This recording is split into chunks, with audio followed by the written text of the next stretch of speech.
अतिशय वेगाने विस्तारत असलेल्या पंढरपूर शहर हद्दीत जुना कासेगाव रस्त्यावरील संत गजानन महाराज संस्थेच्या नजीक आम्ही घेऊन आलोय श्री गजानन नगर येथे येलो झोन मध्ये ओपन प्लॉटचा सर्व सुविधांनी युक्त प्रकल्प।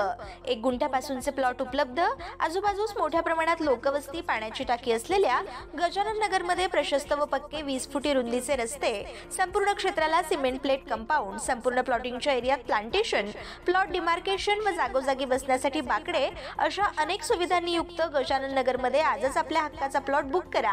पत्ता गजानन नगर, जुना कासेगाव रस्ता, गजानन महाराज मठालगत, पंढरपूर। संपर्क 878 815 1739 848 291 9999। गेल्या काही दिवसांपासून भाजपा नेते हर्षवर्धन पाटील हे राष्ट्रवादी काँग्रेस शरद पवार गटात प्रवेश करून हाती तुतारी घेतील अशी जोरदार चर्चा राजकीय वर्तुळात रंगू लागली आहे। खुद्द हर्षवर्धन पाटील यांनीही मतदारसंघातील कामांबाबत नाराजी व्यक्त केल्यामुळे त्या संदर्भातल्या चर्चेला बळ मिळालं होतं।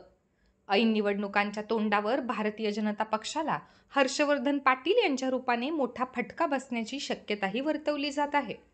या पार्श्वभूमीवर हर्षवर्धन पाटील यांच्याबाबतच्या चर्चांवर भाजपाचे नेते व मंत्री गिरीश महाजन यांनी स्पष्ट भूमिका मांडली आहे। मंत्री गिरीश महाजन यांच्या मुंबईतील घरी आज गणरायाचं आगमन झालं।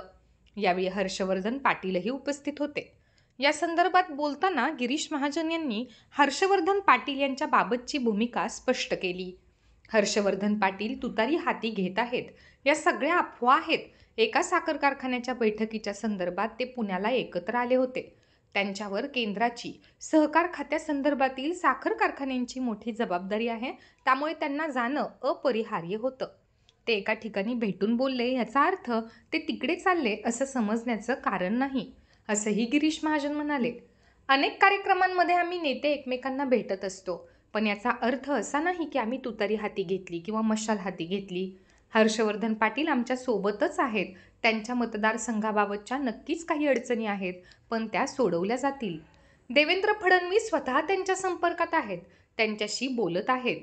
हर्षवर्धन पाटील माझे अतिशय जवळचे मित्र आहेत, त्यामुळे मला वाटतं की या सगळ्या अफवा आहेत, असं गिरीश महाजन यांनी यावेळी नमूद केलं।